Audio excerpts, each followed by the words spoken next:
All right, so I kind of got interrupted by a phone call, but as I was talking about the cable winch puller, we got this for about 40 bucks from Harbor Freight.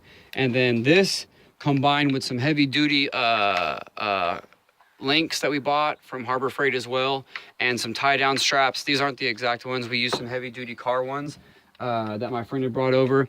And then those combined with this steel cable I had laying around, that's what we cinched the tree up to. So we threw the heavy duty car cables around the tree to pull it back away from the one that was falling. And then this is the cable puller, the winch. So I just have it hanging here in my shed right now for the time being. But yeah, this did a great job, and I'm so glad I bought it. It was only 40 bucks, like I said, combined with the steel cable that we had laying around. Luckily, I had salvaged this from out of a pile of dirt. It was getting all rusty and stuff, and I saved it. But those combined together with the puller, the steel cables, the car ties, I basically pulled the tree right here on the closest stump. It was leaning too far on the back cut side. It was really starting to fall the opposite direction because you could tell it has a severe lean. And just like this tree does, it has a severe lean. And it had fallen past this tree, you know, leaning too far. So once I had everyone crank the, you know, up at the way top of the hill, we had them crank it past the tree, and then I re-notched it on the opposite side, and then that's how the tree fell this way across the hill. So that's basically what I did. Long story short, I just recut it right here. You can see the other back cut on this side, and once I did that back cut, it instantly snapped. And then hopefully I'll be able to post a link to the Instagram video where it shows me cutting it. But other than that, I really need to get an Alaskan chainsaw mill. I know it's only maybe like almost close to 200 bucks, but I need to save up some money and get that. I just got done fixing my vehicle, so had a lot of truck issues. I had to rebuild my Trooper engine. That was a $2,500 job. So with that being said, I want to get the Alaskan chainsaw mill to limb all those and cut them down into lumber so I can help build a shed awning kind of type thing out here on the front of my tiny house. So that's my goal, is I really want to extend the front of this house, the tiny house, and have like a covered walled area in here, so I could possibly lay all the lumber and stuff that I cut and have it set out here to dry, so that I could use it for a bunch of projects like building more tables, you know, pallet tables, or building more, pretty much whatever I might need, even some flooring. You can see my little pallet swing over there I got a bunch of stuff. I mainly use pallets for right now because I don't have real wood, so that's why I really need this Alaskan chainsaw mill. But yeah, I'll make a little video here too while I got you on what I'm doing with the fallen debris from the trees. So basically, as you can see, I got a lot of fallen tree debris right here. I have a lot of limbs, sticks, branches, and then even whole trees. As you can see right here, there's a lot of whole trees. Sure, they're not big, but you can see the whole root system just fell. And you could see way back over there, there's a whole bunch of trees that have fell. So I need to go cut those up and use those for stuff.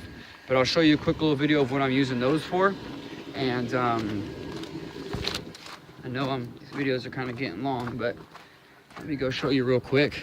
So this is what I'm building, or what I originally built, was a nature wall. I put a bunch of sticks in the ground, and then I let the blackberries and stuff grow up through them, and then it forms a natural privacy wall, and then, you know, all the stuff grows up through it. I have pallets here on the ground because pretty much after these pallets is a straight drop-off cliff. So the snow that fell and damaged my tree, you could see that's where the original wall came from, was that tree over there, and it came all the way over here and then went up until this wall. But this one maintained its, you know, place because of the trees and stuff, the big trees that are here. But then this whole area fell off the cliff. And then so what I'm doing is I'm basically using all those trees and limbs that I got out front and all the ones that I've cut off the trees up there, is I'm bringing them over here and I'm cutting them up, putting them on the ground. But first I start them out as stakes, and I make a bunch of stakes in the ground to form a pretty good wall. And then I take the thin leaves and limbs and stuff, and then I basket weave them in and out of them to do like a little basket weave wall so that it provides some kind of stability in between the stakes and stuff that I plant. So I plant the stakes in the ground, you know, and make a good line that I want, because after this is a straight up drop off the cliff, you know, into the road. So basically, because the road's right there, I wanted some privacy to kind of, you know, just give me some shade and give me some privacy from the road. People driving by can pretty much see everything. Not that I really have anything to hide, but I'm using these sticks and stuff to terraform.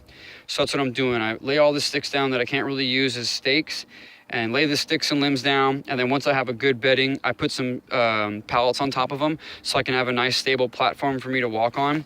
And then I'm just planting more and more sticks and leaves and branches in between here to form the wall. And I think I'm gonna plant hops or ivy, because those like last all year long and they provide good stability. They're gonna grow up through these trees and wind all through them. So that's what my goal is to continue the nature wall again, like I have it right here, you know, and then just make it like this again, because the blackberries are taking over, and the blackberries are like one of the worst plants to deal with. They have like thorns and they're really hard to cut. They're tough and like really, you know, just really hard to work with. And the thorns have like this oil on the blackberry bush. It's like nature's natural like poison barbed wire almost, because those things will poke you and then you instantly like swell up and get on the scratches and pokes. So it's not really fun, and I try to keep the blackberries cut back as far as I can. But yeah, so that's kind of what I've been doing lately with the tree falling, the terraforming, and the nature wall build. So those things combined, you know, I stay pretty busy over here on the farm, you know, over here at the Spaz house, tiny fun house. So that's just a couple things that I'm doing, and especially since the weather's so nice, I really need to get my butt in gear and finish off these projects. But I'm hoping I can get that Alaskan chainsaw mill up and running and get one here so I can figure out how that works, and then start limbing all those big logs and get them out the way so I can start doing more work up there and start clearing all these trees out the way. And then so I can go back up here, up the hill more, and then go cut all those trees that have fallen back over there. So as you can tell, there's a lot of trees that are really close to the house, and they, you know, they lean over it a lot. So a lot of these need to be cut back like ASAP, you know, before anything else falls and stuff. Hopefully nothing falls, you know, knock on wood. But yeah, so that's just what I've been doing. A little quick video on the tiny house and stuff. Yeah, so if you like what you're seeing, hopefully you'll like, subscribe, check out more videos. Any questions, comments, you know, feel free to leave me a message or post something in the comments, and I'll try to get back to you as soon as I can. So yeah, in case you guys didn't know or hear from the other videos, I'm out here in Curtin, Oregon, pretty much just south of Cottage Grove. Beautiful time of year right now. It's about, I would say, late April. It's almost May, got like a week. So the summer's creeping up on us real soon. So I need to get a bunch of this stuff done. So stay tuned for more videos, all right? Thanks for watching. Have a good day.